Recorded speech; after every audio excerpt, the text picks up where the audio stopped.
संज्ञा वर्मा 2। फर्स्ट कौन है, सेकंड कौन है?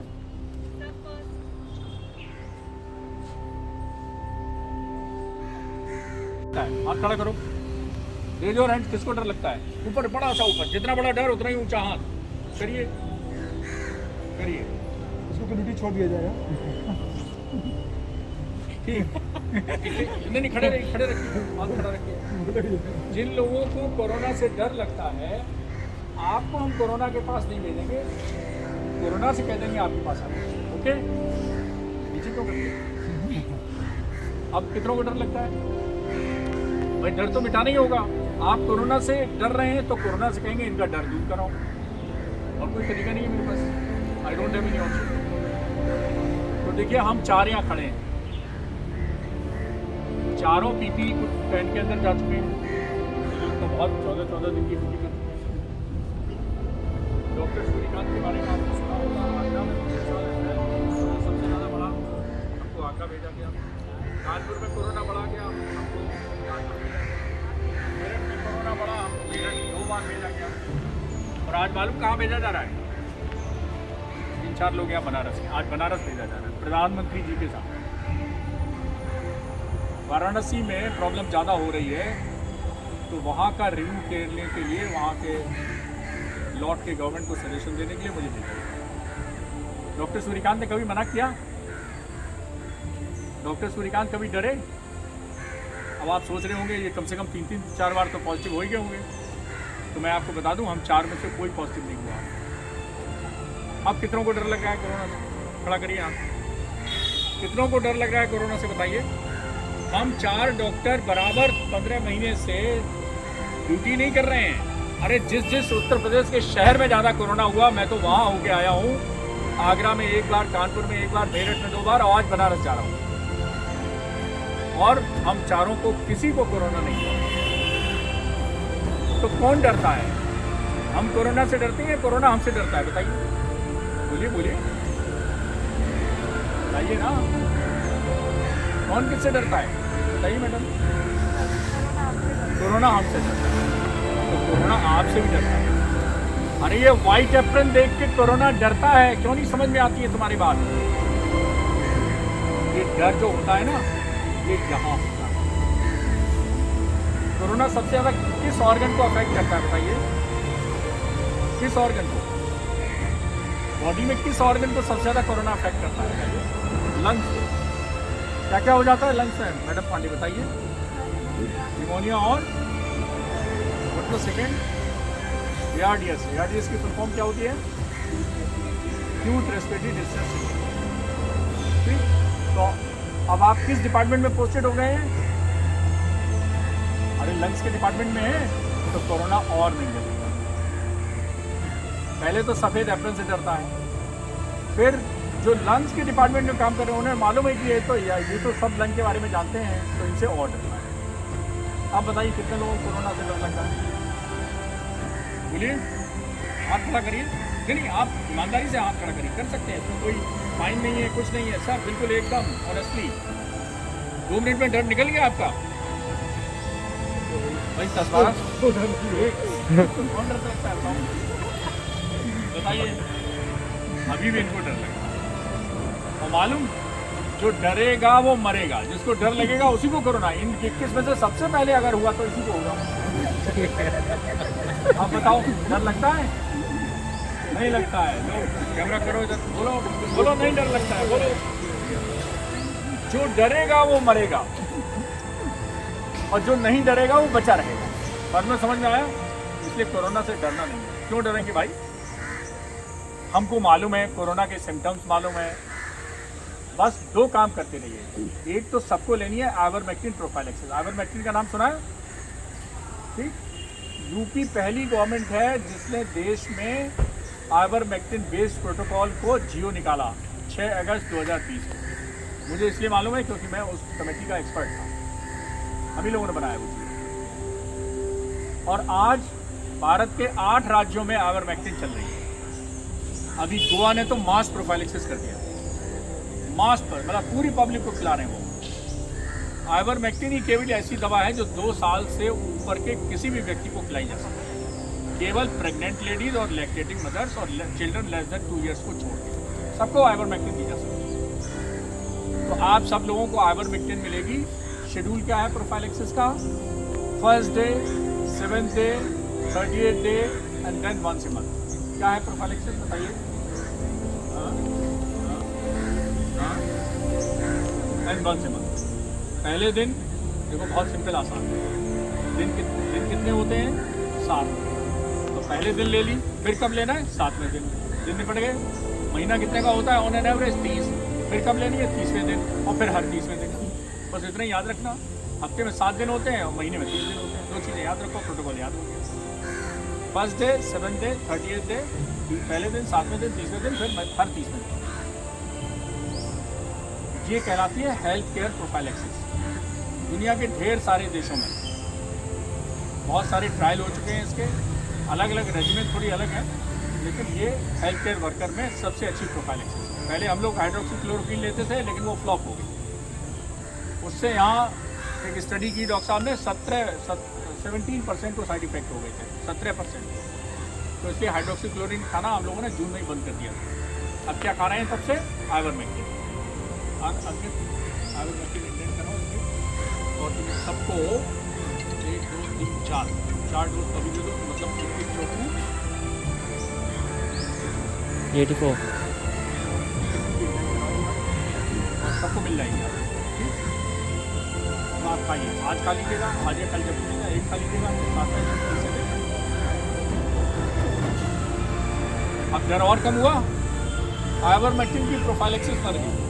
अभी बांग्लादेश में एक स्टडी हुई है, आइवरमेक्टिन वाले ग्रुप में एक हेल्थ केयर वर्कर को इस डिजीज नहीं है, एक भी हेल्थ केयर वर्कर को नहीं। तो आइवरमेक्टिन प्रोफाइलेक्सिस काम करती है कि नहीं करती है? डॉक्टर सूर्यकांत नहीं कह रहे, ये रिसर्च कह रहे। आइवरमेक्टिन प्रोफाइलेक्सिस आपको मिलेगी, वाइट कोट आपको मिल गया, MBBS की डिग्री आपको मिल गई। ये सब हथियार हैं कोरोना को डराने के लिए। MBBS की डिग्री से कोरोना डरता है, वाइट सफ़ेद कोट से डरता है और आइवरमेक्टिन से डरता है। और सबसे बड़ी बात कि आप रेस्पिरेटरी मेडिसिन में काम कर रहे हो, इसलिए और डरता है। लंग के डॉक्टर से बहुत डरता है। आपको मालूम है जितने डॉक्टर्स की डेथ हुई है देश में, करीब 800 डॉक्टर हो चुके हैं, उसमें सबसे कम लंग के डॉक्टर की डेथ है। ताज्जुब वाली बात नहीं। सबसे ज़्यादा अंदर तक ICU से लेके और मतलब जब तक डेथ नहीं हो जाती मरीज की, तब तक कौन सा डॉक्टर इलाज कर रहा है? लंग का। लेकिन सबसे कम जो डेथ हुई है वो लंग स्पेशलिस्ट। आप सुरक्षा चक्र में हैं कि नहीं? अब आपको कुछ सेंस ऑफ सिक्योरिटी लग रहा है? रेस्पिरेटरी मेडिसिन में, लंग की फील्ड में आप पोस्टेड हैं, ये आपका सिक्योरिटी है। वाइट कोट पहने, ये MBBS की डिग्री मिल गई, ये और आइवरमेक्टिन प्रोफाइलेक्सिस मिल गई। एक काम और है जो मेरा एक्सपीरियंस बेस्ड है, हालांकि आयुष में निकाले। रोज़ शाम को कहीं भी जाएंगे हॉस्टल में, सब कहाँ रहते हैं? हॉस्टल में। रोज़ शाम को जब हॉस्टल में जाएंगे, आप लोग यंग डॉक्टर्स हैं, अपने करियर की शुरुआत आप पेंडेमिक से करते हैं। और पेंडेमिक जो होता है, भयानक पेंडेमिक, वो 100 साल में एक बार होता है। इसके पहले स्पेनिश फ्लू हुआ था 1980 में। 1 करोड़ 80 लाख भारत के लोग मरे थे और 5 करोड़ से 10 करोड़ के बीच के लोग मरे। इतना भयानक था। 100 साल बाद ये दूसरा आया है 2019 में, कोविड-19। तो आप you are lucky enough that you are being sensitised, trained and experience in pandemic management. आपके जीवन में 50 साल 60 साल जितने साल आप डॉक्टरी करेंगे आगे चल के, उसमें भगवान न करे कोई दूसरा पेंडेमिक आ जाए, लेकिन आप कॉन्फिडेंट डॉक्टर होंगे। डॉक्टर सूर्यकांत ने जब MBBS किया, संतोष कुमार जी ने किया, अजय वर्मा ने, अंकित कुमार ने, तो कोई हम पेंडेमिक का हमारा एक्सपोजर नहीं था। हमारी पढ़ाई में कभी नहीं पढ़ाया गया कोरोना जैसा पेंडेमिक। तो ये हम सब लोगों ने 15 महीने में पढ़ा है, आपको भी। तो आप कहाँ पहुँच गए? अब पहुँच गए आप ड्यूटी तक।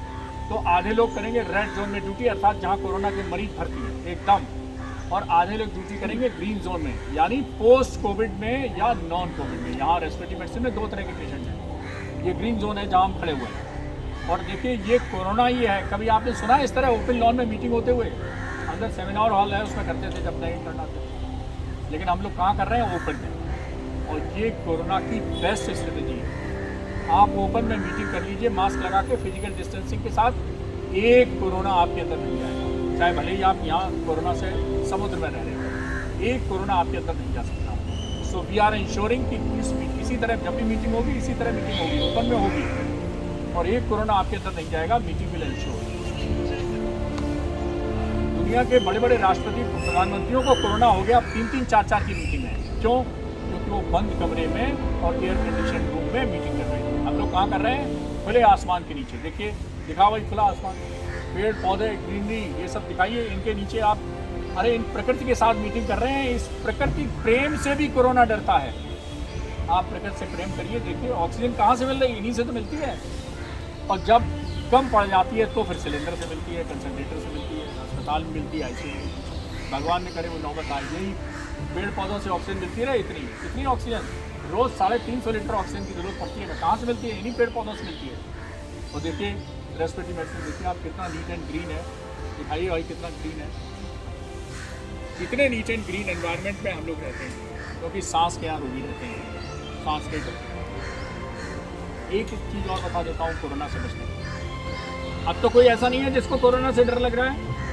मैंने पहली बार जब हाथ खड़ा करवाए थे, अब किसी को लग रहा है डर तो हाथ खड़ा करे भाई ईमानदारी से।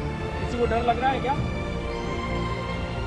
डॉक्टर सूर्यकांत ने 7 मिनट में आपका डर निकाल दिया। 9 मिनट लगे, 9 मिनट में डर चले जा सकता। इसी तरह आपको भी समाज के उन लोगों से डर निकालना। जब तक डर नहीं निकलेगा तब तक खौफ छाया रहेगा। और शारीरिक प्रॉब्लम तो बाद में होगी, मानसिक पहले होगी। रात को नींद नहीं आएगी, घबराहट होगी, बेचैनी होगी। इसकी वजह से हो रही है ये कोरोना की दहशत की वजह से। तो जब हम लोग 15 महीने में कोरोना से बचे रह सकते हैं, कोरोना की मार में घुस के जाते हैं। हर उस शहर में डॉक्टर सूर्यकांत गए हैं जहाँ जहाँ कोरोना बढ़ा है। चुनौती दे रखी है हमने, कोरोना तुम बढ़ के दिखाओ, हम तुम्हें वहीं जाके मारेंगे। आज जा रहे फिर बना ठीक है। तो इस तरह की मेंटल इम्यूनिटी चाहिए, इस तरह का आत्मबल चाहिए, इस तरह की दिमागी मजबूती चाहिए। और फेफड़े की मजबूती करने के लिए 2 काम करें। आपका फेफड़ा मजबूत रहेगा। गलती से कोरोना घुस भी गया तो हनुमान जी की तरह घुसेगा। हनुमान जी सुरसा के पेट में गए थे और मच्छर नहीं, ये पानी तो कोरोना भी आएगा और वापस चला जाएगा, कुछ नहीं कर पाएगा अगर आपका फेफड़े मजबूत है। ऐसे 2 काम करने केवल 2 काम। एक, सुबह ड्यूटी पे जाने पे भाप ले लेना 5 मिनट, और ड्यूटी जब घर में पहुंचो तो साबुन पानी से नहाना। इसको बोलते हैं एक्सटर्नल सैनिटाइजर। आपने सुना होगा सोप वाटर से कोरोना मर जाता है। तो क्योंकि इसकी जो लिपिड होती है बाहर की वो फैट की होती है। फैट जो है पानी में वो साबुन पानी में खुल जाता है, मर जाता है। तो साबुन पानी से आपने ड्यूटी के बाद नहा लिया तो आपका ये हो गया एक्सटर्नल सैनिटाइजर। क्या बोलते हैं? External sanitiser. साबुन पानी से नहा लिया आपने, हो गया। उसके बाद पानी उबाल के आपने भाप ले ली, इसका हो गया इंटरनल सैनिटाइजर। गलती से कोई कोरोना शरीर पे इस पे अंदर चला भी गया तो 2 काम करते हैं। ड्यूटी के बाद जाएंगे, साबुन पानी से नहाएंगे और इसके तीसरा काम क्या करेंगे? जब मौका मिले थोड़ा सा प्राणायाम। प्राणायाम क्या है? Deep breathing.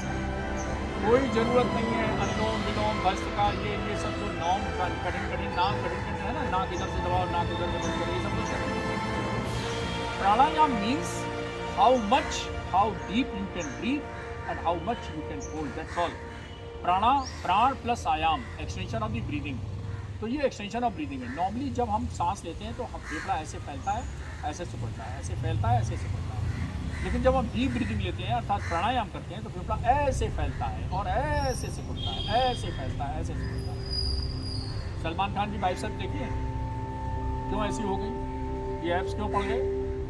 क्योंकि वो जिम में जाते हैं और वजन उठाते हैं। आपको जिम में जाने की जरूरत नहीं। जिम का जिम कैसे होगा? गहरी सांस ली, सांस ली, गहरी सांस ली, सांस ली, बीच में थोड़ी रोक लीजिए, जितना हो गया प्राणायाम। किसी प्रोटोकॉल के चक्कर में मत पड़िए कि पहले दाहिनी नाक बंद करिए, फिर सांस खींचिए बाईं नाक से, फिर बाईं नाक बंद करिए। ये सब कुछ नहीं, ये सब बकवास। मेन पर्पज क्या है? मेन पर्पज है lung is a elastic structure और उसको फैलाना है, सिकोड़ना है, तो जिससे जो कोलैप्स एल्वोलाई पड़ी रहती है वो ओपन हो जाते हैं। समझ गए? फिजियोलॉजी समझ में आ गई, एनाटॉमी समझ में आ गई। नॉर्मली 1/3 एल्वोलाई रिमेन कोलैप्स, और जब आप डीप ब्रीथिंग एक्सरसाइज या प्राणायाम करते हैं तो सब के सब एल्वोलाई समझते हैं। Alveoli is a smallest part of the lung where gas transfer occurs, oxygenation. तो आपके सब एल्वोलाई खुले रहेंगे तो आप मजबूत रहेंगे कि नहीं रहेंगे? अभी मरीज को कहते हैं प्रोन पोजीशन हो जाओ। क्यों कहते हैं पेट के बल लेटाने के लिए मरीज को? कभी सोचा है? आपने सुना होगा what is the importance of, आप बताएंगे कोरोना के ट्रीटमेंट की आउटलाइन तो आप बताएंगे। प्रोन पोजीशन कहा जाता है। What is prone position? पेट के बल लेटना, सबको पेट के बल लेटना है। तो पेट के बल लेटने से क्या हो जाता है, नॉर्मली जब आप सीधे लेटते हैं तो हार्ट जो है वो दोनों लंग्स के ऊपर रखा रहता है, ठीक, और डायफ्राम थोड़ा ऊपर रहता है। जब आप पेट के बल लेटते हैं तो हार्ट नीचे हो जाता है और लंग को पूरा फैलने का मौका मिलता है। अंडरस्टैंड, समझ गए? एनाटॉमी फिजियोलॉजी से क्वेश्चन हो गया एक्सप्लेन। जैसे ही आप लेटते हैं तो ये हार्ट आगे रखा हुआ है, ये नीचे हो जाता है और फेफड़े को फैलने का पूरा स्थान मिल जाता है। डायफ्राम थोड़ा नीचे चला होता है तो और स्पेस मिल जाता है, तो फेफड़ा करने लगता है कौन सा, खुला खेल बड़का पानी। गाँव वालों को मालूम होगा, पास वाले शहर है, जानते हो भाई? हेलो बेटा बात बड़का बात नहीं जानते हो? कहाँ चल रहे हो? सब तो शॉपिंग मॉल बंद है, तुम्हारा दिमाग कहाँ है? यहीं खड़े हो, यहीं दिमाग रखो, नहीं तो अभी उल्टा लंबे पे लगता है। तो लंग जो है वो ओपनली ओपन होता है, सब एल्कलाइन इस्तेमाल करता है, इसीलिए आप देखिए जैसे ही आप करते हैं 5 मिनट 5% ऑक्सीजन बढ़ जाती है, 5%। ये कौन पोजिशन थी, पहले पल्स ऑक्सीमीटर देखिए, पहले मॉनिटर में देखिए, बाद में मॉनिटर में देखिए, विद 5 मिनट्स 5। अब आप जब जहाँ जा रहे हैं वहाँ सब कोविड पॉजिटिव है, ठीक, तो आपको पता होना चाहिए कि who is eligible for admission in KGMU if corona positive. क्या हम हर कोरोना पॉजिटिव को एडमिट करेंगे KGMU में? नहीं। किसको करेंगे? तो आपको याद रखने पड़ेंगे कुछ मेडिकल पल्स ऑक्सीमीटर जानते हैं, अपना ऑक्सीजन सबने नापा है, अभी सबका नापिए, किसी का अभी सबकी आपकी स्क्रीनिंग होगी, किसी का ऐसा तो नहीं है कि ऑक्सीजन कम हो तो उसका कोविड टेस्ट कराएंगे, सबका पल्स ऑक्सीमीटर नापा जाएगा। चलो बकायदा आप सबका पल्स ऑक्सीमीटर में ऑक्सीजन नॉर्मल है तभी आपको वहाँ पे भेजा जाएगा, नॉर्मल है तो अभी कोविड टेस्ट कराया जाएगा। और पल्स ऑक्सीमीटर में ऑक्सीजन सैचुरेशन अगर 90 से नीचे है then patient is eligible for admission. Understand? Because we are not L1 hospital, we are not L2 hospital, we are L3 hospital. कौन से हॉस्पिटल है लोग? L3 मतलब टर्शरी केयर हॉस्पिटल, जहाँ पर ICU वेंटिलेटर इन सब की सुविधा हो गई। तो कोई आपको फ़ोन करेगा, आप देखो अरे भैया आपकी तो एजेंसी में ड्यूटी लगी है, मेरा मरीज भर्ती करवा दो। पहला कुछ मत सुनिए, न CRP, न CBC, न डी डाइमर, ना इंटरल्यूकिन 6, ना फेरिटिन लेवल, ना LDH लेवल, कुछ नहीं, ना एक्सरे, ना CT स्कैन, कुछ नहीं सुनना है। ऑक्सीजन बताइए, आपका ऑक्सीजन लेवल ऑक्सीजन में कितना है? उसने कहा 95। हमारा फोन मत करना, KGMU के इंटर्न हूँ, 90 से बातचीत करता हूँ। अरे KGMU के इंटर्न हो भाई, KGMU में सिलेक्शन के लिए तरसते हैं लोग, टॉप मेरिट जाती है। आप कहिए मैं KGMU को इंटर्न हूँ, 90 से ऊपर वालों से बात ही नहीं करता। ऐसे मत कह देना, बुरा मान जाएंगे। कहना हमारे KGMU की पॉलिसी है 90 से नीचे एडमिशन, विद सपोर्ट और विदाउट। आपको क्या ऑक्सीजन लगाए हुए हैं, 92 आ रही है तो ठीक, घर में रखो ऑक्सीजन लगाओ, विद सपोर्ट और विदाउट सपोर्ट। अगर 90 से ऊपर है तो KGMU में एडमिशन मिलेगा, नहीं मिलेगा? नहीं मिलेगा। हे टावा, हमारा ध्यान इधर उधर ज़्यादा है। तो 90, अब 90 के नीचे मरीज आते हैं, ठीक। तो हम लोग नेचुरली ऑक्सीजन की कमी हो रही है तो सबसे पहले ट्रीटमेंट क्या देंगे? ऑक्सीजन का रिप्लेसमेंट, केवल ऑक्सीजन और कुछ नहीं हो सकता, ऑक्सीजन देंगे। सबसे पहले क्या लगाएंगे? ऑक्सीजन। फिर डिहाइड्रेशन ना होने जाए पेशेंट को तो हम एक फ्लूइड लगाएंगे, IV। पहली लाइन किसकी लगाएंगे? ऑक्सीजन की। दूसरी लाइन किसकी लगाएंगे? IV line. 2 लाइन समझ में आ गई। उसके बाद अपना वहाँ जो रेजिडेंट इंचार्ज होगा, जूनियर डॉक्टर इंचार्ज, उससे पूछेंगे सर आप बताइए आगे क्या। उसके आगे वहाँ सीनियर डॉक्टर इंचार्ज होगा, वो बताएगा। और ये दोनों ही नहीं बता पाएंगे तो फिर डॉक्टर कुमार और डॉक्टर अजय वर्मा ये लोग बताएंगे। तो आपके पास 3 टायर सिस्टम है। जूनियर डॉक्टर आपके ऊपर है जो रेजिडेंट है, उसके ऊपर वहाँ पर जो इस समय ड्यूटी सीनियर फैकल्टी इंचार्ज है वो है, और ओवरऑल इंचार्ज पर डॉक्टर है। तो 3 टायर सिस्टम आपके ऊपर है, आप चौथी टायर में हैं। इतनी बड़ी व्यवस्था KGMU ने कर 4 टायर। फिर जो ट्रीटमेंट डिसाइड किया जाएगा टीम के बाद वो आपको इम्प्लीमेंट करना। इतनी बात समझ में आ गई? ऑक्सीजन और IV। तो इसलिए IV फ्लूइड में कहीं इंजेक्शन लगेंगे, इंजेक्टेबल थेरेपी, वो कौन सा ट्रीटमेंट होगा वो बताएगा। तो जिनका ऑक्सीजन लेवल 90 और 94 के बीच में है, नॉर्मल ऑक्सीजन जो होता है वो 94 से ऊपर या 95 टू 100 नॉर्मल होता है, 95 टू 100। अब 94 या 94 के नीचे आ गया तो उसको मॉडरेट डिजीज उसमें भी हम कहते हैं कि भाई घर पे या L2 लेवल में ट्रीट करें। और उस 94 पहुँचते लंग में काफ़ी कुछ ऑक्सीजन कब घटेगी जब लंग का इन्वॉल्वमेंट लंग का फंक्शन रिड्यूस होगा तो ऑक्सीजन घटेगी। तो लंग का इन्वॉल्वमेंट हो चुका तो हम लोग रिकमेंड करते हैं क्या एक तो आइसोलेशन, दूसरा बॉन पोजिशन, तीसरा supportive symptomatic treatment and steroid. Supportive symptomatic treatment plus क्या क्या करते हैं हम लोग, पहला आइसोलेशन करते हैं, दूसरा बॉन पोजिशन करते हैं, तीसरा आयरोबैक्टीन डॉक्सीसाइक्लिन का गवर्नमेंट का प्रोटोकॉल है वो ट्रीटमेंट देते हैं, चौथा सिम्पटोमेटिक एंड सपोर्टिव ट्रीटमेंट जैसे कॉम्प्लेक्स या पैरास्टामॉल दे दिया या खांसी सपोर्टिव और स्टेरॉइड डॉक्टर की सलाह। डायबिटीज है तो उसे देखना पड़ेगा लेकिन हॉस्पिटल में भर्ती हुई तो फिर high flow oxygen, injectable steroid और इंजेक्टेबल एक एंटीबायोटिक। और अगर पेशेंट को थ्रोम्बोसिस के पॉसिबिलिटी है वो आपका सीनियर इवेल्यूएट तो फिर हम लो मॉलिक्यूलर वेट करें देखते हैं थपके ना उसको। तो ये मेन ट्रीटमेंट है।